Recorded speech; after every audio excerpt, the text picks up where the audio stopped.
سے روشن ہے جہاں، علم کی کہکشاں سے روشن ہے جہاں۔ الحمدللہ رب العالمین والصلاة والسلام علی سید المرسلین، اما بعد فاعوذ باللہ من الشیطان الرجیم، بسم اللہ الرحمن الرحیم۔ الصلاة والسلام علیک یا رسول اللہ وعلی آلک واصحابک یا حبیب اللہ۔ الصلاة والسلام علیک یا نبی اللہ وعلی آلک واصحابک یا نور اللہ۔ نبی کریم رؤوف الرحیم صلی اللہ علیہ وسلم نے ارشاد فرمایا ہے کہ جو بندہ مجھ پر ایک مرتبہ درود پاک پڑھتا ہے، اللہ رب العزت اس پر 10 رحمتیں نازل فرماتا ہے۔ صلو علی الحبیب صلی اللہ تعالی علی محمد صلی اللہ علیہ وسلم۔ آج ہم جس موضوع پر گفتگو کریں گے وہ ہے علم دین کی اہمیت اور تقاضے۔ علم دین کی اہمیت کیا ہے، کون سا علم حاصل کرنا فرض ہے، کون سا سنت اور کون سا مستحب ہے، اسی طرح علم دین ہی کیوں ضروری ہے۔ اس کے ساتھ ساتھ اور بھی ہم اپنے سلسلے کے اندر سوالات کو شامل کریں گے، اور علم حاصل کرنا عبادت ہے تو کتنا اس کا ثواب ہے، مزید انشاءاللہ مدنی پھولوں کو ہم شامل کریں گے۔ علم دین بہت زیادہ فضیلت کا حامل ہے۔ علم دین حاصل کرنا دنیاوی اور اخروی سعادتوں کا باعث ہوا کرتا ہے، لہٰذا ہمیں علم دین حاصل کرنا چاہیے۔ بہت پیاری حدیث مبارک طلب العلم فریضۃ علی کل مسلم و مسلمہ، فرمایا کہ علم دین کا حاصل کرنا ہر مسلمان مرد و عورت پر فرض ہے، لہٰذا ہمیں اس کو حاصل کرنا چاہیے۔ حضرت مولائی کائنات علی المرتضیٰ شیر خدا کرم اللہ تعالی وجہہ الکریم کے بارے میں آتا ہے، نبی کریم صلی اللہ علیہ وسلم نے آپ کے بارے میں ارشاد فرمایا ہے، انا مدینۃ العلم وعلی بابوہا، فرمایا کہ میں علم کا شہر ہوں اور حضرت علی کرم اللہ تعالی وجہہ الکریم اس کا دروازہ ہے۔ آپ کے پاس ایک مرتبہ 11 غیر مسلم افراد آئے، اس میں بات کرتے ہیں کہ ایک ہی سوال حضرت علی سے جا کر کریں گے اور اس کے مختلف جوابات کا ہم مطالبہ کریں گے۔ اب وہ سوال کیا کرتے ہیں، وہ ان سے سوال یہ جا کر کرتے ہیں حضرت علی سے کہ آپ بتائیں کہ علم افضل ہے یا مال افضل ہے۔ تو حضرت علی رضی اللہ تعالیٰ عنہ کے پاس جب ایک شخص آتا ہے یہی سوال کرتا ہے تو حضرت علی فرماتے ہیں کہ علم افضل ہے۔ تو عرض کی کہ اس کی دلیل کیا ہے، اس کی کیا وجہ ہے؟ فرمایا علم اس لیے افضل ہے کہ علم جو ہے یہ انبیاء کرام علیہم السلام کی میراث ہے، جبکہ مال جو ہے یہ قارون حامان وغیرہ کی میراث ہے۔ وہ شخص چلا جاتا ہے، دوسرا شخص آتا ہے اور آ کر یہی سوال کرتا ہے کہ حضور یہ بتائیے کہ علم افضل ہے یا مال افضل ہے؟ تو آپ نے فرمایا کہ علم افضل ہے۔ عرض کی دلیل کیا ہے؟ فرمایا دلیل یہ ہے کہ علم تمہاری نگہبانی کرتا ہے، تمہاری حفاظت کرتا ہے، جبکہ مال کی خود تمہیں حفاظت کرنا پڑتی ہے۔ تو جو حفاظت کرتا ہے وہ اہم اور افضل ہوا کرتا ہے۔ تیسرا شخص آتا ہے یہی سوال کرتا ہے، آپ اس کو تیسری دلیل یہ دیتے ہیں کہ علم ایک خاص دوست کو دیا جاتا ہے، جبکہ مال جو ہے وہ ہر کسی کو دے دیا جاتا ہے۔ چوتھا شخص آتا ہے یہی سوال کرتا ہے، آپ اس کو یہ جواب ارشاد فرماتے ہیں کہ علم مال سے افضل ہے، دلیل اس کی یہ ہے کہ علم خرچ کرنے سے زیادہ ہوتا ہے اور مال خرچ کرنے سے کم ہوا کرتا ہے۔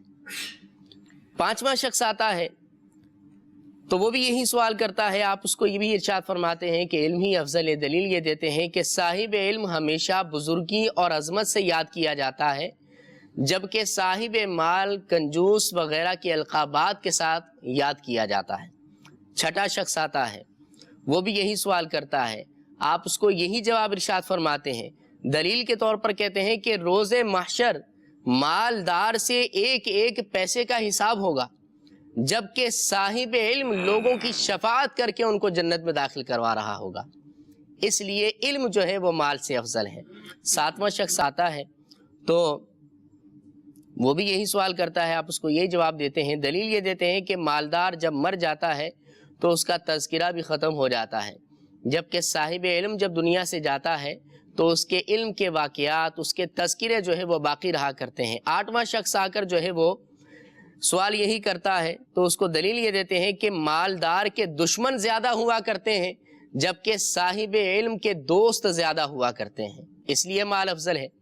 نواں شخص آتا ہے تو آپ اس کو یہی ارشاد فرماتے ہیں، دلیل کے طور پر آپ یہ فرماتے ہیں کہ مال اگر مدتوں پڑا رہے تو بوسیدہ ہو جایا کرتا ہے، جبکہ علم اگر پڑا رہے تو ضائع نہیں ہوتا، بندے کو فائدہ ہی پہنچاتا ہے، لہٰذا علم اس سے افضل ہے۔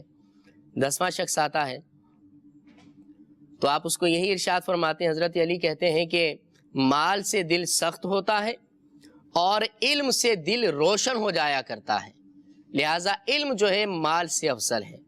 11واں شخص آتا ہے، یہی سوال کرتا ہے، حضرت علی اس کو یہی جواب دیتے ہیں اور دلیل کے طور پر کہتے ہیں کہ مالدار شخص غرور و تکبر میں آ کر بسا اوقات خدائی کا دعویٰ بھی کر دیتا ہے، مگر عالم جو ہوتا ہے وہ عجز و انکساری کو اپنائے رکھتا ہے، وہ اللہ کا بندہ بن کر زندگی گزارا کرتا ہے۔ تو آپ نے اس بہت سی پیاری حکایت کے اندر حضرت علی رضی اللہ تعالی عنہ کے ملفوظات کے ذریعے سے جان لیا کہ علم افضل ہے۔ اب علم دین کی اہمیت کیا ہے اور علم دین کے تقاضے کیا ہیں، یہ انشاءاللہ ہم مفتیان کرام سے اپنے سلسلے میں ضرور سوالات کر کے اس کو شامل کریں گے۔ شفیق بھائی کی طرف چلتے ہیں، یہ ارشاد فرمائیے کہ علم دین سیکھنا کیوں ضروری ہے اور اس کی اہمیت کیا ہے؟ بسم اللہ الرحمن الرحیم۔ علم دین کی اہمیت قرآن پاک میں اور احادیث طیبہ میں متعدد مقامات پر اس علم کی فضیلت کو، برکت کو اور اس کی اہمیت کو بیان کیا گیا۔ یہ وہ ایک ایسا موضوع ہے کہ جس کے بارے میں نبی کریم صلی اللہ تعالیٰ علیہ وآلہ وسلم نے قرآن مجید میں اللہ تعالیٰ نے ان کی مدح فرمائی ہے، ان کے درجوں کو بلند فرمایا جو علم والے ہیں۔ اچھا، نبی اکرم صلی اللہ علیہ وسلم نے اس کی بہت زیادہ فضیلت کو بیان فرمایا، صحیح، علماء کی فضیلت کو بیان فرمایا، طلب علم نکلنے والے شخص کی فضیلت کو بیان فرمایا، صحیح، عالم کی مجلس میں بیٹھنے والی کی فضیلت کو بیان فرمایا، سبحان اللہ، علم دین رات کے حصے میں سیکھنے والے کو اس کو عبادت کا بہت بڑا درجہ عطا فرما دیا۔ ماشاء تو یہ مختلف اس کے فضائل یعنی اور پورے باب ہیں کہ جو علم کی ہی فضائل پر اور علم کے مناقب پر پورے ابواب ہیں، اور علماء نے بڑی بڑی کتابیں اس بارے میں لکھی۔ تو قرآن مجید میں اللہ تبارک و تعالیٰ نے ارشاد فرمایا، اللہ تبارک و تعالیٰ بلند فرماتا ہے، اے ایمان والو تم میں سے، اور وہ جو علم والے ہیں ان کے درجوں کو اللہ تعالیٰ بلند فرماتا ہے۔ جی، اللہ تبارک و تعالیٰ نے قرآن پاک کے دوسرے مقام پر ارشاد فرمایا، انما یخش اللہ من عبادہ العلماء، کہ اللہ سے علماء ہی ڈرتے ہیں، علم والے ہی ڈرتے علم والے وہی اللہ سے ہیں۔ جی، ڈرتے ہیں۔ علم والوں کے لیے فرمایا، قل هل يستوي الذين يعلمون والذين لا يعلمون، کیا محبوب آپ فرمائیں کہ کیا علم والے اور نہ جاننے والے، بغیر علم والے، کیا یہ برابر ہیں؟ برابر ہیں۔ حضرت آدم علیہ السلام کی فضیلت کو بیان فرمایا گیا فرشتوں پر اور دیگر پر جو فضیلت بیان فرمایا، تو اس کی جو وجہ بیان فرمائی، وَعَلَّمَ آدَمَ الْأَسْمَاءَ كُلَّهَا، کہ اللہ تبارک و تعالیٰ نے آدم علیہ السلام کو تمام آسماء یعنی ان کے نام بتائیے، ہر چیز کے نام بتائیے، یعنی اس میں وجہ فضیلت ایک علم بھی بیان فرمائی گئی۔ جی، اور نبی تو ویسے ہی افضل ہیں، لیکن اس اعتبار سے بھی کہ جو ذکر فرمائی آپ کی صفت وہ علم کی آپ کی ذکر ہے کہ اللہ تبارک و تعالیٰ نے آپ کو علم عطا فرمایا ہے۔ صحیح، علم اتنا اہم ہے اور اس کو سیکھنا کتنا ضروری ہے، اور واقعی جو علم سیکھتا ہے اس پر اللہ کی عطا کتنی بڑی ہے کہ حدیث پاک میں یہ ارشاد فرمایا ہے کہ اللہ جس سے بھلائی کا ارادہ فرماتا ہے اس کو دین کی سمجھ بوجھ عطا فرماتا ہے، دین کا تفقہ عطا فرماتا ہے، دین کی سمجھ اسے عطا فرماتا ہے۔ صحیح، نبی کریم صلی اللہ تعالیٰ علیہ وآلہ وسلم کی حدیثیں ہیں، مچھلیاں ان کے لیے استغفار کرتی، فرشتے ان کے لیے دعائیں کرتے ہیں، استغفار کرتے ہیں۔ جو اللہ کی راہ میں علم سیکھنے کے لیے، علم کو طلب کرنے کے لیے نکلتا ہے، حتیٰ کہ حدیث میں فرمایا کہ علم کو طلب کرنے کے لیے جو کسی راستے پہ چلتا ہے اللہ اسے جنت کے راستوں میں سے کسی راستے پہ چلاتا ہے۔ سبحان اللہ، کیا تو بات، علم کے بے شمار فوائد اور فضائل یہ اپنی جگہ، فضیلتیں اپنی جگہ ہیں، اور ضروری بھی ہے۔ یہ اہمیت اور ضروری کیوں ہے علم دین؟ تو علم دین اس لیے بھی، یعنی اس کی اہمیت وہ تو ہر اہل علم پر تو بالکل واضح ہے، جو علم نہیں رکھتے ان پر بھی واضح ہے کہ علم ہونا کتنا ضروری ہے۔ علم دین کے بارے میں کسی بزرگ سے پوچھا گیا کہ آپ کیسے کہتے ہیں کہ علم دین ضروری ہے، تو انہوں نے جواباً ارشاد فرمایا کہ اللہ تبارک و تعالیٰ نے قرآن مجید میں ارشاد فرمایا وَمَا خَلَقْتُ الْجِنَّ وَالْإِنسَ إِلَّا لِيَعْبُدُونَ، کہ انسانوں اور جنوں کو ہم نے نہیں پیدا کیا مگر یہ کہ وہ میری عبادت کریں۔ کہا کہ اللہ تعالیٰ نے مقصد تخلیق بیان فرما دیا، انسانوں کو کیوں پیدا کیا اور جنات کو کیوں پیدا فرمایا میری عبادت کریں۔ تو کہا کہ عبادت علم کے بغیر نہیں ہو سکتی، جب علم نہیں ہوگا تو عبادت نہیں ہوگی، یعنی علم اس کا ما حق اس طریقے سے عبادت کو بجا نہیں لایا جا سکتا۔ تو کہا اس لیے بھی فرمایا کہ پھر اس کے علاوہ بھی امام فخر الدین رازی علیہ رحمہ ان کی ایک تحریر جس میں انہیں علم کیوں ضروری ہے، اس کی حکمت کیا ہے علم کی، جی تو آپ فرماتے ہیں کہ پہلی بات یہ ہے کہ اللہ تعالیٰ نے مجھے فرائض کی ادائیگی کا حکم دیا ہے، صحیح، اور میں علم کے بغیر ان کی ادائیگی پر میں قادر نہیں ہوں۔ علم ہونا ضروری ہے کیونکہ فرائض کی ادائیگی پوری کما حق ہو جائے۔ دوسری بات آپ کہتے ہیں کہ اللہ تعالیٰ نے مجھے گناہوں سے بچنے کا حکم دیا، صحیح، علم نہیں ہوگا تو گناہوں سے کیسے بچ پاؤں گا؟ کیسے بچیں گے؟ تیسری بات آپ فرمانے لگے کہ اللہ تعالیٰ نے اپنی نعمتوں پر شکر کرنے کا بھی حکم دیا ہے۔ سبحان اب نعمتوں کی پہچان اور اس پر شکر ادا کرنا یہ علم کے بغیر نہیں ہو سکتا۔ چوتھی بات آپ فرمانے لگے کہ مجھے مخلوق کے ساتھ بھی انصاف کرنے کا حکم دیا گیا ہے کہ میں لوگوں کے ساتھ رہوں، مجھے پڑوسیوں کے حقوق بھی پتہ ہوں، میں اپنے گھر پہ ہوں تو اپنے ماں باپ کے حقوق بھی پتہ ہوں، اپنے بچوں کے حقوق بھی پتہ ہوں، اپنی بیوی کے حقوق بھی پتہ ہوں۔ تو ایک معاشرے کے اندر یعنی یوں کہہ لیں کہ حقوق العباد جن سے متعلق ہے وہ سارے کے سارے جو حقوق العباد ہیں، کیونکہ حقوق دو طرح کے، حقوق اللہ اور حقوق العباد۔ جی، حقوق اللہ بھی کما حق ہو، علم کے بغیر ان کی ادائیگی ممکن نہیں، اسی طرح حقوق العباد بھی جب ان کی پہچان اور معرفت نہیں ہوگی تو اس کی ادائیگی کیسے ممکن ہوگی؟ پھر آپ فرماتے ہیں کہ مجھے یہ بھی اللہ تعالیٰ نے حکم دیا ہے کہ میں کوئی مصیبت آئے صبر کروں، تو ان مصیبتوں پر صبر کروں۔ تو یہ صبر کرنا بھی علم کے بغیر، کیونکہ عموماً ایسا ہوتا ہے کہ صبر تو بالآخر کر ہی لیا جاتا ہے مصیبت پر، اس کے بغیر چارہ ہی نہیں ہے، صبر آ ہی جاتا ہے، وقت کے ساتھ ساتھ صدمہ کم ہو جاتا ہے۔ لیکن علم کے ساتھ یعنی دین کے کیا تقاضے ہیں، وہ صبر کیسا ہونا چاہیے اور کس وقت ہونا چاہیے۔ سارے شکوے شکایت کرنے کے بعد آپ کہیں کہ ہم صبر کر کے بیٹھے، ہم نے اور کیا کیا ہے، تو وہ تو آدمی پتہ نہیں اپنی کئی حدیں کراس کر چکا ہوتا ہے پہلے سے۔ اور چھٹی بات آپ کہتے ہیں، بہت خوبصورت بات فرمایا کہ مجھے شیطان سے دشمنی کرنے کا حکم دیا گیا ہے، کہ شیطان انسان کا دشمن ہے، کھلا دشمن، تو کھلا دشمن ہے، اس سے دشمنی کا مجھے بھی حکم ہے، میں اس کے برخلاف کروں گا، اس کی پیروی نہیں کروں گا۔ علم کے بغیر یہ کیسے ممکن ہو سکتا ہے؟ تو یعنی یہ علم دین کی فرضیت میں جو حکمتیں ہیں، امام فخر الدین رازی علیہ رحمہ نے بہت خوبصورت انداز میں ان کو بیان فرمایا۔ یہاں پر علم کی فضیلت سے متعلق علماء نے یہ بھی بیان فرمایا کہ کسی بھی شخص کو اپنے خاتمے سے متعلق علم نہیں ہے کہ اس کا خاتمہ کس پر ہوگا۔ فرمایا سوائے فقیہ کے جو علم دین حاصل کرنے والا ہو، کہ اس کے لیے نبی کریم صلی اللہ علیہ وسلم نے ارشاد فرمایا کہ من یرید اللہ بہ خیرا فلیفقہہ فی الدین، کہ اللہ جس کے ساتھ بھلائی کا ارادہ فرماتا ہے اسے دین کی سمجھ عطا فرماتا ہے۔ جو جس کو دین کی سمجھ عطا فرمائی ہے تو یقیناً اللہ تبارک و تعالیٰ نے اس کے ساتھ بھلائی کا ہی ارادہ فرمایا ہے، تو وہ جنت میں ہی جائے گا۔ اسی طرح امام محمد رحمۃ اللہ تعالیٰ علیہ جو کہ امام اعظم کے شاگرد ہیں اور فقہ حنفی کے بہت بڑے امام ہیں، آپ کے انتقال کے بعد کسی نے جو ہے وہ آپ سے پوچھا کہ آپ کے ساتھ جو ہے وہ کیا معاملہ ہوا، تو فرمایا کہ اللہ تبارک و تعالیٰ نے مجھے بخش دیا اور فرمایا کہ اگر میں تجھ پر عذاب کرنا چاہتا تو تجھے علم عطا نہ کرتا۔ تو اندازہ کریں کہ علم کی کتنی فضیلت ہے کہ اللہ تبارک و تعالیٰ نے صرف علم کی وجہ سے بخش دیا، اور علم کرنے والے کے ساتھ بھلائی کا ارادہ جو ہے وہ ہو جاتا ہے کہ جو شخص علم دین حاصل کر لے۔ بہت سارے فضائل مدنی چینل کے ناظرین علم کی اہمیت کے حوالے سے، علم کے فضائل کے حوالے سے آپ سنتے ہی رہتے ہیں۔ اچھا کفیل بھائی، یہ ارشاد فرمائیں کہ اب علم کے مختلف درجات ہیں، بعض علوم حاصل کرنا فرض ہوگا، بعض سنتیں ہوں گی، اور بعض علوم کو حاصل کرنا یہ مستحب ہوگا۔ تو اب ایسا کون سا علم ہے کہ جس کا حاصل کرنا فرض، سنت اور مستحب ہوگا؟ اس کو کیٹیگرائز کس طرح کیا جائے گا؟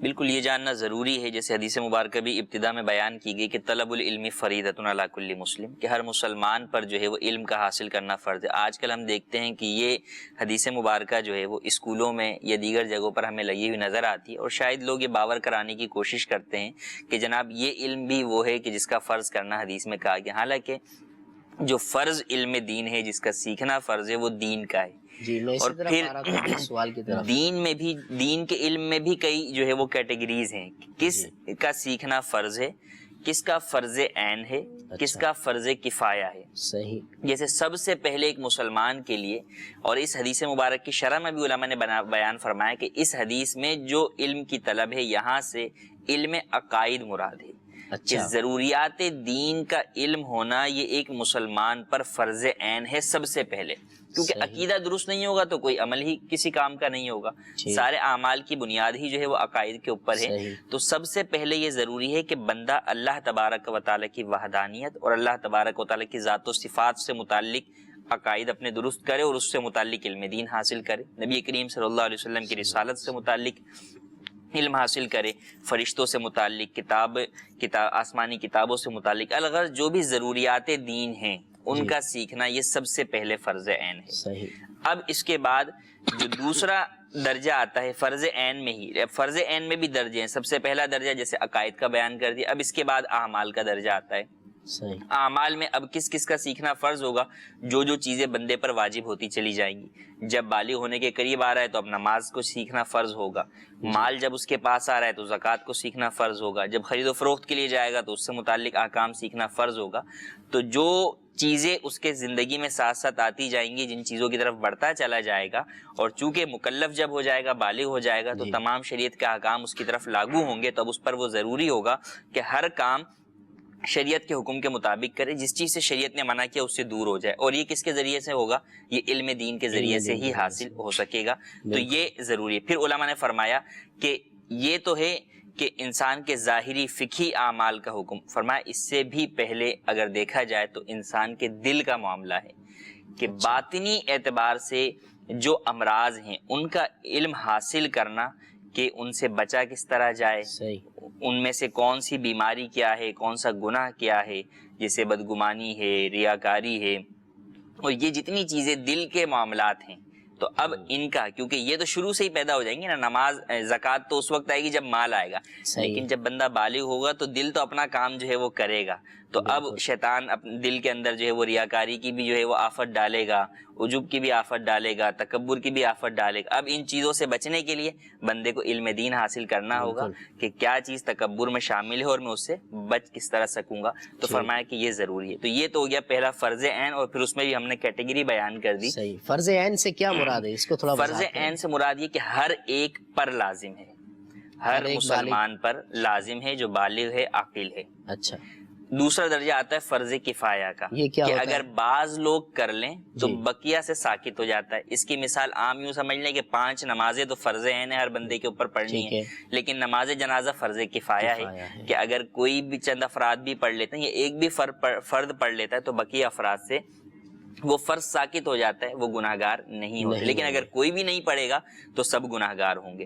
دوسرا درجہ آ جاتا ہے فرض کفایہ کا، اس میں علماء نے فرمایا جیسے علم تفسیر اور فقہ، اس کا سیکھنا جو ہے وہ فرض کفایہ ہے۔ یہ وہ فقہ جو کہ ایک تو ہم نے بیان کر دی ضرورت سے متعلق، جو بندے کو اپنے اعمال کی ادائیگی میں ضروری ہے، نماز میں، زکوٰۃ، حج، اس کے علاوہ یہ وہ فقہ کا علم ہے کہ جس کو اپنے ساتھ اس کو نہیں آتا۔ یہ بھی کہا جاتا ہے نا کہ بندے کی حالت موجودہ جو ہو اس کے مطابق اس کو علم حاصل کرنا یہ فرض ہے۔ اب حالت موجودہ اس کی جو ہو اس کے مطابق علم حاصل کرنا فرض ہے، اس سے کیا مراد ہے؟ اس کو تھوڑا واضح فرمائیں۔ دیکھیں حالت موجودہ آپ یوں دیکھ لیں، جیسے مثال کے طور پہ ایک شخص ہے، وہ نماز جو ہے وہ پڑھتا ہے، بالغ ہو گیا، اب نماز کے مسائل تو جو ہے وہ اسے پتہ ہے۔ اب جب تک وہ اپنے شہر میں نماز پڑھ رہا ہے تو اب نماز سے متعلق اس کو مسائل پتہ ہے، لیکن اب وہ جانا چاہتا ہے سفر کرنے کے لیے، اب اس کے اوپر مسافر کی نماز کے احکام سیکھنا جو ہے وہ ضروری ہو جائیں گے، کہ اب اس کی حالت موجودہ جو آگے جا رہی ہے، کیونکہ علم پہلے حاصل کرے گا، یہ تو نہیں کہ پہلے اس حالت میں اتر جائے اور پھر وہاں پر جو ہے وہ ادھر ادھر دیکھے کہ اس کے مسئلے کیا ہیں یا اس کا علم کیا ہے، تو وقت سے پہلے علم حاصل کرے گا۔ ہاں قریب وقت کے اندر اس کے اوپر وہ سیکھنا ضروری ہوگا، کہ جب پتہ ہے کہ اب نہیں سیکھوں گا تو میں اس عمل کی فوتگی کی طرف چلے جاؤں گا، وہ عمل مجھ سے کما حقوق ادا نہیں ہو سکتا۔ اچھا، اب سیکھنے سے کیا مراد ہے؟ آپ دیکھیں نا کہ شفیق بھائی آپ کیا فرماتے ہیں کہ جیسے کفیل بھائی نے فرمایا کہ کوئی بندہ سفر پہ جا رہا ہے تو اس کے لیے کثر کے مسائل سیکھنا یہ اس کے لیے ضروری ہے۔ اب کیا وہ کتابوں کو لے کر بیٹھ جائے، مدرسے میں داخلہ لے لے، یا جاتے ہوئے چند ایک کثر کے مسائل کسی عالم سے، مفتی صاحب سے پوچھ کر چلا جائے اور اپنے سفر کو جو ہے وہ طے کر کے واپس آ جائے؟ دیکھیں علم دین سیکھنے کے جو تقاضے ہیں، جو طریقہ کار ہیں، کن کن طریقوں سے علم سیکھا جا سکتا ہے. جی. اب بعض تو وہ چیزیں ہوتی ہیں کہ جو بطور خاص ہی درپیش ہیں اور اس کے لیے اس کو بطور خاص ہی کچھ کوشش کرنی ہوگی اور اس کے بارے میں رہنمائی حاصل کریں. اب پہلا طریقہ ایک یہ بھی ہو سکتا ہے کہ کسی معتبر عالم دین کی کتاب یا رسائل وغیرہ میں بعض اوقات مسائل عام فہم ہوتے ہیں اور لکھے ہوتے ہیں، وہاں سے موجود اس کو مسئلہ پڑھ لیا اور یہ کسی عالم دین سے باقاعدہ جا کر تسلی کر لے، پوچھے بھی ضرور، تاکہ کہیں ایسا نہ ہو، کیونکہ ہر لکھا ہوا مسئلہ اپنے اوپر منطبق کرنا یہ تھوڑا مشکل ہوتا ہے. اچھا. علم دین سیکھنے کا ایک ذریعہ کتابوں کا مطالعہ کرنا بھی ہے، لیکن وہ اگر استاد یا عالم کی رہنمائی کے بغیر ہوگا تو پھر آدمی کبھی منطبق کرنا، یعنی یہ میری ہی صورتحال ہے، یہ تھوڑا سا مشکل ہو جائے گا. غلطی ہو سکتی ہے، سمجھنے میں غلطی ہو سکتی ہے. تو یہ ضروری نہیں کہ ہر آدمی مدرسے میں ہی داخلہ لے کر ہی علم دین سیکھ سکتا ہے. اس کا ذرائع علم میں جو عام اوورآل علم سیکھنے کے ذرائع ہو سکتے ہیں، مساجد کے ذریعے، درس گاہوں میں بھی سیکھتے ہیں، مساجد کے اندر بیانات، واعظ، دیگر علماء کی صحبت میں بیٹھنے سے. اسی طرح باقاعدہ بعض جگہوں پر یعنی علماء باقاعدہ وقت نکال کر بیٹھتے ہیں. کبھی کوئی عالم دین بیٹھتے ہیں بھی عصر کے بعد ہم سے بات کر لیں. مساجد کے بعض ایسے عالم بھی ہوتے ہیں اور ائمہ بھی ایسے ہوتے ہیں کہ جو واقعی عالم دین بھی ہوتے ہیں اور صحیح دین کی رہنمائی بھی کرتے ہیں اور کر سکتے ہیں، یہ صلاحیت بھی ہے. تو وہ بیٹھتے ہوتے ہیں عموماً وقت نکال کر کہ آپ اس ٹائم ہم سے اس بارے میں رہنمائی حاصل کر سکتے ہیں. یا بطور خاص دارالفتاء ہیں یا دارالعلوم ہیں. آج کل تو یہ بھی ایک اچھی ماشاءاللہ ایک تعداد ہے علماء کی جو باقاعدہ اس چیز کے لیے بھی وقت نکالتے ہیں اور بیٹھتے ہیں کہ لوگ ان سے رہنمائی حاصل کریں. سروسز آج کل موجود ہیں، فون کے ذریعے، میل کے ذریعے، کئی طریقوں سے آپ علم دین حاصل کر سکتے ہیں. اور بطور خاص ہمارے مدنی ماحول میں دارالفتاء اہل سنت جو کہ متعدد شہروں میں اس کا قیام ہے، ٹیلی فون کے ذریعے وہ مسئلے کو سیکھا جا سکتا ہے، ای میلز کرنے کے ذریعے. اب یہ بہت پیاری بات کی کہ سفر پہ جانا ہے، جب وہاں پہنچ گئے اب مسئلہ پوچھ رہے ہیں. اب ہو سکتے ہیں نماز کا وقت ہے، اب آپ کو اس وقت میسر آئیں بھی نہ آئیں تو پھر تو سفر کی تیاری ہم یہ نہیں کرتے کہ ہم نے اگر کسی نے اگر عمرے پہ جانا ہو تو وہ یہاں سے ٹوٹل پوری معلومات، اپنے 15 دن کا شیڈول پورا ٹوٹل کہ بھائی ہم ایئرپورٹ پہ اتریں گے، ہمیں کون ملے گا آگے، ہم کس سے رابطہ، اس کا رابطہ نمبر فلاں فلاں پورا کیا جاتا ہے. اچھا چلیں یہ تو عمرے پہ جا رہے ہیں، اگر کوئی کاروباری وزٹ پہ کہیں جا رہا ہو، کسی بھی ملک جا رہا ہو یا کسی شہر میں جا رہا ہو، پوری معلومات اس آدمی سے لیتے ہیں کہ جو واقعی وہاں ہو کر آیا ہوا ہے کہ یار یہ مجھے صحیح طریقے سے پتہ چل جائے. تو نمازیں، عبادات تو ہمیں زیادہ اس میں، اب وہ چاہے نماز کا مسئلہ کثر کی صورت میں آیا ہے، ہاں ایسے واقعی ملے ہیں کہ یہ بھی ایک بے علمی کی آفت ہے کہ 15 دن عمرہ پیکج پہ گئے، عمرہ کر کے بھی آئیں اور ٹوٹلی نمازیں غلط پڑھی ہیں. اللہ، یعنی پڑھنی سفر کی تھیں اور پڑھ کے پوری آئیں، اور ایسے بھی ہوتے ہیں. یعنی اچھا اب اس میں دیکھیں قصر اگر واجب تھا اور کسی نے اگر پوری نماز پڑھ لی تو کیا وہ گناہگار ہوگا؟ بالکل گناہگار ہوگا. قصر واجب ہے تو یہ شریعت کا حکم ہے، اس کو قصر ہی پڑھنا ہے، قصر ہی پڑھنا ہے، اور گناہگار بھی ہوگا اور نماز بھی اس کو جو ہے وہ دوبارہ دہرانی ہوگی. جی. مدنی چینل کے ناظرین کے کچھ کالز کو ہم شامل کر لیتے ہیں، پھر اپنی گفتگو کو انشاءاللہ آگے بڑھائیں گے. بہت پیاری گفتگو چل رہی ہے. جی کال سنائیے مدنی چینل کے ناظرین کی. صلو علی الحبیب صلی اللہ تعالی علی محمد صلی اللہ علیہ وسلم. السلام علیکم ورحمۃ اللہ وبرکاتہ. وعلیکم السلام ورحمۃ اللہ وبرکاتہ. میرا مفتی صاحب سے یہ سوال ہے کہ عموماً لوگوں میں یہ سوچ ہے کہ دین کی باتیں ہر شخص سے سن لینی چاہیے چاہے وہ جیسا ہی کیوں نہ ہو، کیا ایسا کہنا درست ہے؟ دین کی باتیں ہر ایک سے سن لینا چاہیے، جی اس پر بھی گفتگو کریں گے. دوسری کال سنائیے. السلام علیکم ورحمۃ اللہ وبرکاتہ. وعلیکم السلام ورحمۃ اللہ وبرکاتہ. میرا سوال یہ ہے کہ علم نافع سے کیا مراد ہے؟ علم نافع سے کیا مراد ہے؟ بہت اچھا سوال ہے. علم کی ہم دعا تو کرتے ہیں مگر علم نافع کی دعا کرنی چاہیے، اور علم نافع سے کون سا علم مراد ہوتا ہے یہ بھی آج آپ کو بتائیں گے. جی نیکسٹ. السلام علیکم ورحمۃ اللہ وبرکاتہ. وعلیکم السلام ورحمۃ اللہ وبرکاتہ. سلسلہ علم کی کہکشاں ماشاءاللہ بہت پیارا سلسلہ ہے. اس میں مفتی صاحب سے میرے یہ سوال ہے آج کے موضوع کے حوالے سے. علم حاصل کرنے کے لیے مدرسہ میں داخلے لینے کا وقت نہیں ہے تو کیا کریں؟ اس حوالے سے رہنمائی فرما دیجیے.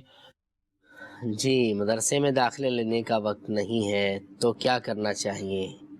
جی شفیق بھائی کیا فرماتے ہیں؟ مدرسے میں داخلے لینے کا وقت نہیں ہے. اصل میں ظاہر ہے ہر آدمی کی مصروفیات دیگر معاملات بھی. سب سے پہلے تو جو کفیل بھائی نے حکم شرعی بیان کیا کہ جو فرض عین ہیں، اب ان چیزوں میں تو کسی طرح کا کوئی رکاوٹ نہیں ہے کہ ہم کہیں کہ اپنی جاب ہے یا دیگر معاملات ہیں اور ہم اس کے لیے ٹائم نہیں نکال سکتے. اس کے لیے ٹائم نکالنا ہے، جیسے بھی ہیں اس علم کو سیکھنا ہے. جی. اب مدرسہ اس کے لیے ضروری نہیں ہے. میں پہلے بھی عرض کر چکا ہوں، کتابوں کے ذریعے علماء کی صحبت میں بیٹھ کر، ایسے دارالفتہ کی طرف آ کر، اسی طرح کوئی اور ایسا وقت نکال کر اہل علم سے رجوع کر کے یہ ذرائع ہیں، یا سن کر بیان واز، جیسے کہ ہمارے یہاں فرض علوم بھی پورا ریکارڈ ہوا، عوام کے ہاتھ میں تقریباً یعنی لوگوں میں ہے اور سنتے ہیں ماشاءاللہ، اور ایک تعداد ہے جو مسائل کو بہت اچھے طریقے سے اس سے سمجھ بھی جاتے ہیں. تو یہ ذرائع مختلف ہوتے ہیں کہ جس سے علم حاصل کیا جا سکتا ہے. صرف مدرسہ ہی ضروری نہیں. البتہ یہ کہ بعض یہ ہوتے ہیں کہ جنہوں نے باقاعدہ پراپر عالم دین بننا ہے، اب اس کے لیے وہ جو طریقہ، ایک معروف طریقہ، اور اس کے طریقے سے، کیونکہ حدیث میں ارشاد فرمایا انما العلم بالتعلم، علم سیکھنے سے ہی آیا ہے. اب ایسے کہ آدمی یہ کہے کہ ویسے ہی وہ پڑھ کے بغیر کسی استاد کی یا بغیر کسی عالم کی رہنمائی کے خود ہی بہت بڑا عالم بن جائے گا، ایسا بہت مشکل ہے. یہ تو ایک واضح سی ناممکن سی بات ہے. یہ ایک واضح سی بات ہے کہ جس نے کوئی دنیاوی طور پر بھی کچھ سیکھنا ہوتا ہے تو وقت دے کر ہی سیکھ سکتا ہے. کوئی بیٹھے بیٹھائے سیکھ نہیں سکتا. آپ نے اگر کاریگر بننا ہے، آپ نے کوئی کمپیوٹر چلانا سیکھنا ہے، آپ نے دنیاوی طور پر کچھ نہ کچھ حاصل کرنا ہے تو وقت دے کر، اپنا جو ہے وہ ذہن لگا کر، اپنا مال خرچ کر کے بھی آپ کو یہ کرنا پڑے گا، اور ایسا لوگ کرتے ہیں. لیکن جب دین کی بات آتی ہے تو بہت سارے مقامات پہ ایسا ہوتا ہے کہ سنی سنائی بات کو آگے پہنچا دینا، بغیر جو ہے وہ تصدیق کے کسی مسئلے کو آگے پہنچاتے رہنا. اس پر امیر اہل سنت نے بھی مدنی مذاکروں کی طرف جو ہے وہ مدنی مذاکروں میں اس کی طرف توجہ دلائی ہے. کفیل بھائی ایک بات یہ بھی ہے کہ جب چوراہے پر 4 افراد بیٹھے ہوتے ہیں یا دوستوں کی بیٹھک ہے، مجلس ہے، اب اس کے اندر کسی دینی مسئلے پر بات ہو رہی ہے، دیکھنے میں ایسا آتا ہے کہ وہ شخص کہ جس نے قرآن کو پڑھا نہیں، جس نے کتابوں کو جو ہے ہاتھ نہیں لگایا، اچھا وہ بھی ایسے دلیرانہ گفتگو کر رہا ہوتا ہے کہ یوں لگتا ہے کہ جسے عالم و فقیہ تو یہی شخص ہو. اس طرح کی بات کی جاتی ہے. اس کے بارے میں آپ کیا کہیں گے؟ کیا ایسا کرنا چاہیے؟ اب اپنے انداز میں تو وہ دین کی باتیں کر رہے ہیں اور درست کر رہے ہیں. اولاً تو دیکھیں سوال کس سے کرنا ہے. سوال کس سے کرنا ہے. ہم ایسی جگہ پر بات چھیڑ دیتے ہیں کہ پتہ ہے کہ سارے وہ افراد بیٹھے ہیں جن کا اس چیز سے تعلق ہی نہیں ہے. سب سے بڑھ کر یہ سوشل میڈیا کو اگر لے لیا جائے، بلا وجہ کی بحثیں ہو رہی ہوتی ہیں سوشل میڈیا پر، یا ویسے بھی آپ لے لیں خاندان کے اندر 4 افراد جو ہے وہ بیٹھے ہوئے ہیں، یا چائے کے ہوٹل جو ہے وہ خاص طور پر اس طرح کی بیٹھک ہوتے ہیں، چاہے وہ اچھا انتقال ہوتا ہے تو وہاں پہ ہنسی مذاق تو ہو نہیں سکتا. تو وہاں پر جو ہے وہ دین کا ٹاپک کوئی بھی بات کرنے والے کون ہیں جن کو آتا نہیں. تو اولاً دیکھیں اگر نارمل گفتگو ہو رہی ہے، جو مسائل معروف ہیں تدفین کیا یا دیگر کوئی نارمل بات ہو رہی ہے، لیکن مسئلہ یہاں پر آتا ہے کہ وہ اپنی بات پر اڑ جائیں کہ میں جو کہہ رہا ہوں وہی درست ہے، اور جب ان سے پوچھا جائے کہ بھئی یہ کہاں پڑھا یا کس سے سنا، اس کی تصدیق کیا ہے، وہ کوئی ان کے پاس ہوتا نہیں ہے. اس میں دونوں طرف کا جو ہے وہ قصور ہے. اولاً تو بتانے والوں کا، اس کے بارے میں تو حدیث مبارکہ میں سخت وعید کی گئی. پوچھنے والوں کو بھی تو سوچنا چاہیے کہ اللہ نے قرآن میں حکم دیا فَاسْأَلُوا أَهْلَ الذِّكْرِ إِن كُنتُمْ لَا تَعْلَمُونَ، اہل ذکر سے پوچھو اگر تم نہیں جانتے. یہ تھوڑی کہ جو تم نہیں جانتے وہ ایسوں سے پوچھو جو بھی نہیں جانتے. تو دونوں ہی جو ہے وہ آپس میں بات کرتے رہیں. تو اس کی تو ویسے ہی جو ہے وہ اجازت نہیں. اور جو بغیر علم کے کوئی بات دے، فرمایا من افتى بغیر علم فعلیہ لعنۃ اللہ والملائکۃ والناس اجمعین، کہ جو بغیر علم کے فتویٰ دے، جواب دے رہا ہے تو اس کے اوپر اللہ کی، ملائکہ کی. نا وہ لکھ کے نہیں دے رہے آپ کو، وہ مہر نہیں لگا کے دے رہے، فتویٰ تو نہیں دے رہے. وہ تو ایک فتویٰ ہے جواب دینا. فتوے کا جو اصل معنی ہے، یعنی ہمارے ہاں تو معروف ہے کہ ایک تحریری فتویٰ ہوتا ہے، لیکن جو زبانی بھی جواب دیا جاتا ہے وہ بھی فتویٰ ہی ہوتا ہے. جب آپ علم دین سے متعلق کسی عالم سے کوئی سوال کر رہے ہیں اور وہ اس کا جواب دے رہے، وہ فتویٰ ہی جو ہے وہ دے رہے ہیں، وہ اس کا جواب وہ فتویٰ ہی ہے. ایک ہمارے خاص اصطلاح بن گئی کہ تحریری فتوے کو فتویٰ کہا جاتا ہے، ورنہ فتاوی تحریری بھی ہوتے ہیں، زبانی بھی ہوتے ہیں، تقریری بھی ہوتے ہیں، ہر صورت میں ہوتے ہیں. تو جس نے بغیر علم کے جو ہے وہ کوئی فتویٰ دیا، جواب دیا، تو اس کے اوپر اللہ، ملائکہ اور تمام لوگوں کی لعنت ہے. اتنی بڑی وعید ہے. اس سے وہ لوگ جو ہے وہ اندازہ لگائیں کہ وہ کیا کر رہے ہیں، نیکی کے نام کے اوپر لوگوں کے اندر کیا پھیلا رہے ہیں. اور اگر کوئی ایک بات بھی غلط نکل گئی، کوئی اگر ہو سکتا ہے اس کے اندر کوئی بات صحیح بھی ہو، لیکن جب بغیر علم کے فتویٰ دیا یا جواب دیا تو وہ گناہگار ضرور ہوگا کہ اس نے جرأت کی، جسارت کی دین کے. کیونکہ اولاً تو یہ دیکھیں آپ بتا کیا رہے ہیں. عالم، علماء نے فرمایا عالم اللہ اور اس کی مخلوق کے درمیان واسطہ ہوتا ہے. عالم سے جو سوال پوچھا جا رہا ہوتا ہے گویا یہ پوچھا جا رہا ہوتا ہے کہ اس بارے میں مجھے یہ بتاؤ کہ میرا رب کیا کہتا ہے. عالم یہ جواب دیتا ہے کہ اس بارے میں تمہارا رب تمہیں یہ حکم دیتا ہے، تمہارے رسول تمہیں یہ حکم دیتے ہیں. اب اس انداز کو کوئی غور کرے کہ جو بھی کسی دینی مسئلے میں گفتگو کر رہا ہے، کیا وہ یہ جسارت کر سکتا ہے؟ کیا وہ اس کے ذہن میں یہ ہے کہ میں کیا بات کہہ رہا ہوں، کیا میں اس بات پر کیسے شیور ہوں، یقین ہے کہ میں یہ جو بات کہہ رہا ہوں واقعی اللہ تبارک و تعالیٰ نے کہی ہے یا اس کے حبیب علیہ الصلوۃ والسلام نے کہی ہے. تو یہ کہ جناب کہیں سے بھی اچھا یہ بھی ملتا ہے جناب لکھی ہوئی بات کہیں دیوار پر سے بھی ملے تو لے لو. اللہ تبارک و تعالیٰ نے قرآن مجید کے اندر عباد الرحمن کی جہاں صفات بیان فرمائی کہ رحمان کے بندے ہیں، فرمایا والذین اذا ذکروا بآیات ربہم لم یخروا علیہا صما وعمیانا، کہ جب ان پر رب کی آیات تلاوت کی جاتی ہیں تو اس پر بھی اندھے بہرے ہو کر وہ گر نہیں پڑتے. اللہ کی آیات بیان کی جا رہی ہیں، لیکن یہ نہیں کہ اس کا مفہوم اگر کوئی وہ بیان کیا جا رہا ہے جو کہ قرآن و حدیث کے خلاف ہے تو بس صرف یہ نام سن لیں کہ جناب قرآن لکھا ہوا ہے تو اس کے پیچھے دوڑ پڑیں، یا کسی جگہ پر کوئی بھی حدیث لکھی ہوئی ہے تو نیچے بس فقط حدیث کا اگر وہ لگا ہوا ہے تو جناب ہم اس کو پھیلانا شروع کر دیں، اس پر عمل کرنا شروع کر دیں، اس کی تشہیر شروع کر دیں. رحمان کے بندوں کی یہ صفات نہیں ہے. وہ پہلے اگر خود اہل علم نہیں ہے تو اہل علم پر پیش کریں گے کہ کیا یہ درست ہے یا نہیں، تصدیق ہونے کے بعد ہی اس کو آگے پھیلائیں گے. کہیں ایسا نہ ہو کہ اشاعت علم دین کی نیت سے یہ کام کر رہے ہیں اور یہ گناہ کی اشاعت کے اندر جو ہے وہ مددگار بن جائیں. ایسا نہ ہو کہ گناہ ہمارے نامہ اعمال میں شامل کر دیا جائے. حدیث میں یہی فرمایا ان ھذا العلم دین، جی یہ علم دین، اور فنظروا عمن تاخذون دینکم، جی تم دیکھو تم اپنا دین کس سے حاصل کر رہے ہیں. جیسا کہ ہمارے کالر اسلامی بھائی نے بھی کہا کہ کسی سے، ہر ایک سے، کسی سے بھی پوچھ لیں، کسی سے بھی جہاں سے بھی کوئی دین کی بات ہے. تو دین کے حوالے سے بھی یعنی اس حوالے سے بھی بڑا محتاط طریقہ ہے. جی یعنی پہلی بات یہ کہ مسئلہ پوچھنا کس سے ہے. جی حدیث میں ارشاد فرمایا کہ لوگ جاہلوں کو اپنا سردار بنا لیں گے، ان سے فتوے لیں گے، وہ خود بھی گمراہ ہوں گے، ان کو بھی گمراہ کریں گے. تو یہ ایسے سلسلے تو ہیں، ہر شعبے میں اس کے ماہر کو دیکھا جاتا ہے. لیکن دین کا معاملہ ہے، یہاں کوئی نوکری سے ریٹائر ہوا ہے تو وہ کہتا ہے میرے پاس تو کام نہیں بچا، چلو لوگوں کو مسئلہ بتاتا رہوں گا کیونکہ میں نے بھی 4 کتابیں پڑھی ہیں. کچھ 2-4 کتابیں پڑھ کر یا 2-4 ایسے معاملات کر کے ہر آدمی دین کے معاملات میں جسارت کرنے لگ جاتا ہے. جس نے قرآن کا کچھ عربی لغت پڑھی ہے وہ ترجمہ کرتا ہے، جس نے کچھ عربی لغت اور کچھ عربی سے معرفت ہے وہ، یا کچھ حدیثیں اس نے پڑھ لی تو وہ قرآن میں بولنے شروع ہوتا ہے. تو اس طرح کے کئی افراد بعض قرآن کی تفسیر کرنے میں، حدیث کی اس شرح کرنے میں یا مسائل ایسے بتانے میں اور جسارت کرتے ہیں اور بتاتے بھی غلط، من گھڑت یہ نہیں بتاتے. تو ہمیشہ ایسے سے ہی سیکھنا چاہیے کہ جو بلکہ علماء کی تو کتنی اوصاف بیان کی ہیں کہ کس عالم کی صحبت میں بیٹھنا چاہیے، کہ جس عالم کی صحبت میں بیٹھ کر آخرت کا درد ملے، خوف خدا ملے، آپ کو اس عاجزی انکساری کا درس وہاں سے ملے، دین کی صحیح رہنمائی ملے. یہ اوصاف اس میں ہونے چاہیے جس کے پاس بیٹھنا ہے اور جس سے علم حاصل کرنا ہے. صحیح.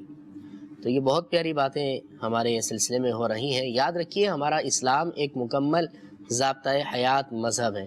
اسلام نے ہر چیز کو واضح طور پر بیان کر دیا گیا ہے. اب ضرورت اس بات کی ہے کہ ہم آگے بڑھیں اور اس کو حاصل کریں، تبھی ہمارا دنیا اور آخرت کا فائدہ ہوگا. ہمارے اسلام نے تو ہمیں تعلیمات یہ دی گئی ہیں کہ بلغوا عنی ولو آیا. فرمایا نبی کریم علیہ الصلوۃ والسلام نے کہ پہنچا دو میری طرف سے، اگرچہ ایک ہی آیت جانتے ہو لیکن وہ کنفرمیشن کے ساتھ ہے.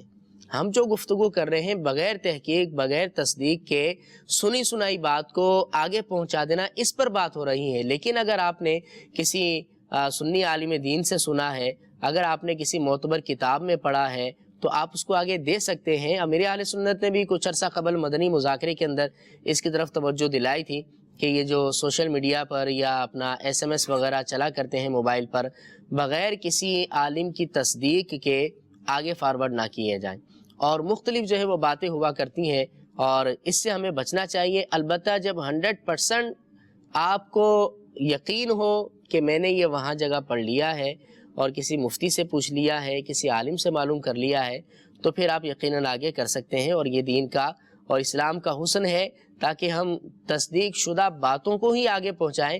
اگر ہر کسی کو چھوٹ دے دی جائے گی کہ جس نے جو دل چاہا SMS ٹائپ کیا اور واٹس ایپ کیا یا سوشل میڈیا پہ ڈالا اور اس کو آگے پہنچا دیا، پھر کیا حال ہوگا یہ آپ جانتے ہیں۔ بہرحال اللہ تعالیٰ سے ہمیں پناہ طلب کرنی چاہیے۔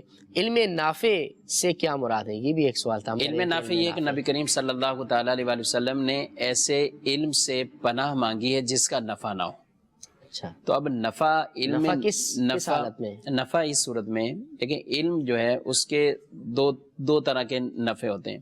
اچھا، ایک تو نفع یہ ہوتا ہے کہ علم اس نے حاصل کیا اور اس کو خود اس کے فوائد حاصل ہوئے، جی، یعنی اس علم کی وجہ سے آخرت سنور گئی، اس آدمی کے اندر خوف خدا آیا، اس آدمی کے اندر دین کی سمجھ بوجھ ہوئی اور دین کے تقاضوں کے مطابق اس نے عمل کرنا شروع کر دیا۔ اور ایک نفع اس اعتبار سے بھی ہوتا ہے کہ لوگوں کو بھی اس کے علم سے فوائد حاصل ہوتے ہیں۔ بعض اوقات ایسا ہوتا ہے کہ جو بتا رہا ہے اس سے لوگ سن کر تو رہنمائی حاصل کر رہے ہیں، جی، اس کے علم سے فائدہ اٹھا کر، اور انہوں نے تو اپنی آخرت کو سنوار لیا، لیکن جس نے علم کی بات بتائی وہ خود اس عمل سے محروم رہا۔ بلکہ حدیثوں میں ارشاد فرمایا کہ اس کو تو بہت زیادہ حسرت ہوگی، اور ان کو جو بے عملی کی کیٹیگری میں آئیں گے تو ان کو تو شدید عذاب ہوگا کہ لوگ تو ہدایت پا گئے ان سے سن کے، لیکن انہوں نے ہدایت نہ پائی اور اس کو کوئی فائدہ، بے عمل رہے۔ اب اس میں یعنی یہ کہا کہ یہ اس درخت کی طرح ہیں کہ جس کے پھل تو نکلے ہوئے ہیں، اچھا، اور وہ پھلوں سے لوگ مستفید ہوئے، اس کو کچھ فائدہ حاصل نہ ہوا۔ کیا بات ہے! تو درخت ہے اور پھل درخت سے نکلے، درخت خود یعنی اس نے نہیں کھانا، لوگوں نے اس سے فائدہ اٹھانا۔ تو لوگ کئی ایسے ہیں کہ جو اس سے فائدہ اٹھاتے ہیں، بلکہ روایتوں میں قیامت کے دن وہ لوگ ان سے کہیں گے کہ ہم نے یہ بات آپ سے سیکھی اور ہم نے اس پر عمل کر لیا۔ تو اس لیے اپنے علم پر عمل کرنا، یہ علم کو نفع مند، اس سے مراد کوئی دنیاوی نفع مراد نہیں ہے، بلکہ دنیاوی نفع کی غرض سے سیکھے جانے والا علم دین، اس پر روایات میں مذمتیں بیان فرمائے گی۔ جی، کال سنائیے۔ السلام علیکم ورحمۃ اللہ وبرکاتہ۔ وعلیکم السلام ورحمۃ اللہ وبرکاتہ۔ ماشاءاللہ، علم کی کہکشاں بہت پیارا سلسلہ لے کر آئے ہیں مدنی چینل میں۔ اللہ پاک ہم سب کو علم سیکھنے کی توفیق عطا فرمائے۔ میرا مفتی صاحب سے یہ سوال ہے کہ کیا ایک عالم بننے کے لیے قرآن کو حفظ کرنا ضروری ہے، یا ویسے ہی قرآن کا مطالعہ کر کے بمعنی ترجمہ عالم بنا جا سکتا ہے؟ جواب ارشاد فرما دیں۔ کفیل بھائی کیا فرماتے ہیں، عالم بننے کے لیے کیا حفظ کرنا ضروری ہے؟ حفظ آپ کرنا، حافظ ہیں، آپ نے حفظ کیا پہلے؟ جی آپ عالم ہیں، ماشاءاللہ، اللہ تعالیٰ برکت ہے۔ حفظ کرنا جو ہے وہ عالم دین بننے کے لیے ضروری نہیں ہے۔ کئی علماء جو ہے وہ ایسے ہیں جو حافظ نہیں ہیں لیکن زبردست عالم دین ہیں، تو حفظ ہو تو سونے پر سہاگا، لیکن اگر حفظ نہیں بھی ہے تو بھی عالم دین جو ہے وہ بن سکتے ہیں۔ ترجمہ ہے، تفسیر ہے، اس کو پڑھا جا سکتا ہے، تو اور اس کے ذریعے سے علم دین جو ہے وہ حاصل ہو سکتا ہے۔ تو حفظ کرنا یعنی یہ سمجھنا ہے کہ ہم اگر عالم بنانا چاہتے ہیں تو حفظ جو ہے وہ ضروری ہے، ایسا جی، اچھا، تو بغیر حفظ کے بھی عالم بنا جا سکتا ہے، لیکن عالم کس طرح بنتے ہیں؟ مطلب آج کل کے دور میں کتنا عرصہ اگر کوئی اپنے بچوں کو کروانا چاہے، 8 سال کا عرصہ بھی ہوتا ہے، اس سے کم بھی ہوتا ہے۔ دیکھیں، علم دین سیکھنا اور سکھانے کا جو معاملہ ہے وہ تو بچپن سے ہی شروع ہو جاتا ہے مسلمان کی زندگی کے اندر، لیکن ایک درس نظامی کا جو کورس ہے جو ہمارے ہاں پاک و ہند میں رائج ہے، جی، تو وہ تقریباً جو ہے وہ 7 یا 8 سال پر جو ہے وہ محیط ہے، اور مگر پھر اس سے ایک کافی مقدار میں علم حاصل ہوتا ہے، اور علماء نے یہ بیان فرمایا کہ اس درس کے بعد، اس کورس کے بعد گویا کہ علم دین کی آپ زینے پر جو ہے وہ چڑھ جاتے ہیں، جس سے مزید علم جو ہے وہ آپ حاصل کر سکتے ہیں۔ تو یہ ایک کورس جو ہمارے ہاں رائج ہے وہ 7-8 سال کا جو ہے وہ کورس ہے، اور اس کے بعد پھر اور بھی اس کے آگے ہوتے ہیں، تخصص کیا جاتا ہے، خاص اسپیشلائزیشن جو ہے وہ کسی چیز میں کی جاتی ہے، فقہ میں اسپیشلائزیشن کی جاتی ہے، وہ تخصص فی الفقہ کہلاتا ہے، اور پھر اسی راستے سے بڑھتے ہوئے آگے دارالافتاء میں اور مفتی جو ہے وہ بنتے ہیں۔ جی یعنی کورس کے ساتھ ساتھ درس نظامی کورس، جی اس کے ساتھ ساتھ جیسے امیر علیہ سنت بھی اکثر ترغیب دیتے ہیں کہ صرف کورس پر ہی نہ رہیں، جی جی، لیکن اس کے ساتھ ساتھ کثیر کتابوں کا مطالعہ، ساتھ، علماء کی صحبت، اور بالخصوص وہ کتب جو فرائض پر ہوں اور باطنی معاملات کی آگاہی پر ہوں، ان کتابوں کا ساتھ مطالعہ ہو تو دو کونے ہم اپنے سلسلے میں مزید شامل کر لیتے ہیں، پھر اپنے سلسلے کو انشاءاللہ ختم کریں گے۔ جی سنائیے گا۔ السلام علیکم ورحمۃ اللہ وبرکاتہ۔ وعلیکم السلام ورحمۃ اللہ وبرکاتہ۔ میں سعید احمد کوئٹہ سے بات کر رہا ہوں۔ مفتی صاحب کی بارگاہ میں میرا سوال یہ ہے کہ دینی علم حاصل کرنے کے تو بہت سے فوائد اور ثواب بھی ہیں، کیا دنیا کے علم کے بارے میں بھی اس طرح کی کوئی ثواب ہے؟ جی دنیاوی علم واقعی اس طرف ہم نے آنا تھا، مگر اپنی گفتگو میں اس طرف ہم آ نہیں سکے، مختصراً اس کو بھی شامل کریں گے۔ دوسری کال۔ مفتی صاحب سے سوال یہ ہے، حضور یہ ارشاد فرمائیے علم دین سیکھتے وقت ایک انسان کو کیا نیت کرنی چاہیے، اور اگر علم سیکھے تو اس کے ساتھ ساتھ اس کو عمل کرنے کے لیے کون سا طریقہ استعمال کرنا چاہیے؟ جی علم دین حاصل کرتے ہوئے نیت کیا ہونی چاہیے؟ اللہ تبارک و تعالیٰ کی رضا حاصل کرنے کی نیت یہ تو سب سے مقدم ہو، جی، اور اس علم کے ذریعے فرائض کی آگاہی ہوگی، اس علم کے ذریعے حقوق اللہ اور حقوق العباد کی پہچان ملے گی، اور جن کی وجہ سے میں اپنے نماز، روزہ اور حج، زکوٰۃ، دیگر معاملات میں، یہ حدیث تو ہم نے مشہور سنتے ہیں طلب العلم فریضہ والی، جی ایک اور بھی حدیث ہے کہ طلب العلم فریضۃ علی کل مؤمن ان یعرف الصوم والصلاۃ، کہ مومن پر علم کو سیکھنا یہ فرض ہے، اور وہ یہ ہے کہ وہ پہچان جائے، جان جائے نماز اور روزے کو، اور والحرام والحدود والاحکام، اللہ کی حدود کو، احکام کو اور حلال و حرام کو، ان کی اس کو پہچان، یعنی حرام چیزیں کہ یہ کہیں ایسا تو نہیں کہ میں اس کے اندر گناہوں کے اندر پڑ جاؤں، تو ایسی چیزوں کی پہچان، معرفت حاصل کر کے اللہ کی رضا والے اور اطاعت والے کام کروں گا، اور نافرمانی والے کام سے میں بچوں گا۔ تیسرا یہ کہ علم دین کی وجہ سے میں اپنے ایمان پر استقامت پانے کی، اور یہ کہ آخرت کے اندر اللہ تبارک و تعالیٰ سے کہ اللہ تعالیٰ نجات عطا فرمائے، اور بھی علم دین کی امیر علیہ سنت دامت برکاتہم العالیہ نے بھی بہت سی نیتیں بیان فرمائی ہیں، اور بکثرت اپنے مدنی مذاکروں سے پہلے یہ بیان فرماتے رہتے ہیں، جی تو ان کے ساتھ ساتھ اخلاص دل میں ہوگا تو انشاءاللہ بہت ثواب حاصل ہوگا۔ جتنی اچھی نیتیں زیادہ ہوں گی اتنا ثواب زیادہ ملے گا۔ مکتبۃ المدینہ کی کوئی بھی کتاب آپ حاصل کریں گے، اس سے قبل نیتوں کی مدنی بہاریں ہوتی ہیں، نیتیں اس کے اندر شامل کی ہوتی ہیں، لکھی ہوئی ہوتی ہیں۔ اس کے علاوہ بھی مدنی مذاکروں میں بھی آپ دیکھتے ہوں گے بہت ساری نیتیں شامل کی جاتی ہیں، تو جتنی نیتیں آپ زیادہ کریں گے اتنا ثواب بھی آپ کو زیادہ ملے گا۔ آپ حسب حال نیتیں کی جا سکتی ہیں اور ان کا ثواب حاصل کیا جا سکتا ہے۔ آخری جواب لے کر مفتی کفیل صاحب سے سلسلے کو ختم کریں گے کہ جو فضائل بیان کیے جاتے ہیں، تو کیا دنیاوی علم حاصل کرنے کے بھی کچھ فوائد اور فضائل ہیں؟ کہ فضائل جو بھی احادیث طیبہ کے اندر بیان کیے گئے وہ تو علم دین کے ہی فضائل ہیں، دنیاوی علوم کے اوپر اسے محمول نہیں کیا جا سکتا۔ ہاں، دینی ضروری علم سیکھنے کے ساتھ یا اس کو سیکھنے کے بعد دنیاوی بعض چیزیں سیکھنا، چونکہ جو بعض پیشے ہیں جن کا سیکھنا فرض جو ہے وہ کفایہ کی صورت اختیار کر جاتا ہے، ٹھیک ہے، تو ان جب وہ پیشے ہیں، وہ کوئی کاروبار ہے یا کوئی ایسی چیز ہے، تو اس سے متعلق لازمی سی بات ہے اب اس سے متعلق پہلے علم حاصل کرے گا۔ جیسے درزی ہے تو کپڑا سینے سے پہلے کچھ سیکھے گا، اب سیکھنے کے لیے تھیوری ہونا ضروری نہیں ہے، پریکٹیکل کے ذریعے بھی جو ہے وہ سیکھ سکتے ہیں، تو اس اعتبار سے ان کا سیکھنا جو ہے وہ فائدہ مند ہی ہے، تو اس سے اچھی نیت ہوگی، تو اچھی نیت تو اگر علم دین میں بھی نہیں ہے، جیسے اردو اگر کوئی سیکھ رہا ہے، اور اردو سیکھنے کے فوائد تو اپنی جگہ پر ہیں، لیکن وہ یہ بھی نیت کرتا ہے کہ میں اردو ترجمہ جو قرآن پاک کا ہے اس کو پڑھوں گا. ہمارے جو جامعات المدینہ ہیں جو یو کے وغیرہ میں ہیں وہاں پر باقاعدہ اردو کا پیریڈ ہے، اور وہ اسی لیے ہے کہ چونکہ وہاں کے جو طلباء ہیں وہ انگلش جانتے ہیں تو انہیں اردو اس لیے سکھائی جاتی ہے کہ وہ اس کے ذریعے سے اعلیٰ حضرت اور دیگر علماء اہل سنت کی جو اردو میں کتابوں کا ایک ذخیرہ ہے اس کا مطالعہ کر سکیں. تو مقصد پر بات آ جائے گی کہ کس نیت سے سیکھ رہے ہیں. لیکن جو آج کل جو دوسرا ٹرینڈ ہو گیا نا کہ دنیاوی علوم پر ہی جو ہے وہ مہارت کا حصول اور دین سے یکسر غافل، یہ سراسر جو ہے وہ اسلامی تعلیمات کے خلاف ہے. اب اس میں پھر یہ بھی ضروری کہ دنیاوی علوم جب قابل ثواب بنیں گے جبکہ اس کے اندر فی نفسی گناہ کے کام نہ ہو رہے ہوں، جب خود ہی اس میں گناہ کے کام ہو رہے ہوں، اور اگر گناہ کے کام نہیں ہیں اور یہ اپنے علم جو فرض عین ہے اس پر اس سے کسی طرح کا مخل نہیں ہوا ہوا، وہ سیکھا ہوا ہے، ساتھ اس میں یہ مشغول رہتا ہے اور اس میں یہ نیت اس کی ہوتی ہے تو یہ ثواب کے درجے پہ آئے گا. وہ بھی تب جب اس کے ذریعے دین کی کوئی خدمت کرے گا، مسلمانوں کی کوئی خدمت کرے گا. اور سائنس کے بھی علم کو جیسے علماء نے لکھا کہ اس کے لیے اللہ تعالیٰ کی قدرت کی پہچان اور دیگر ان چیزوں کو یہ معرفت حاصل کرے گا تو یہ قابل ثواب بنیں گے، لیکن انہی کنڈیشنوں کے ساتھ.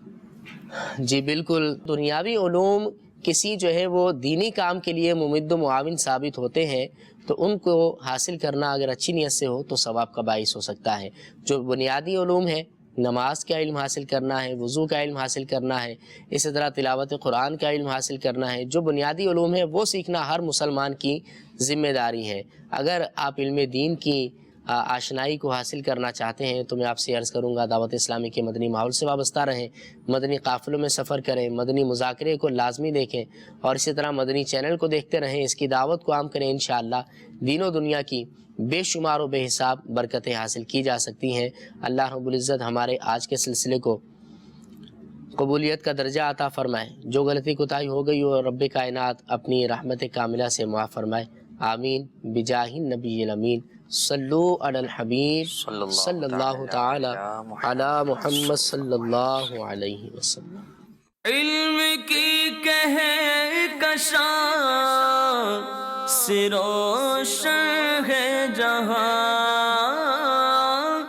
علم کی کہکشاں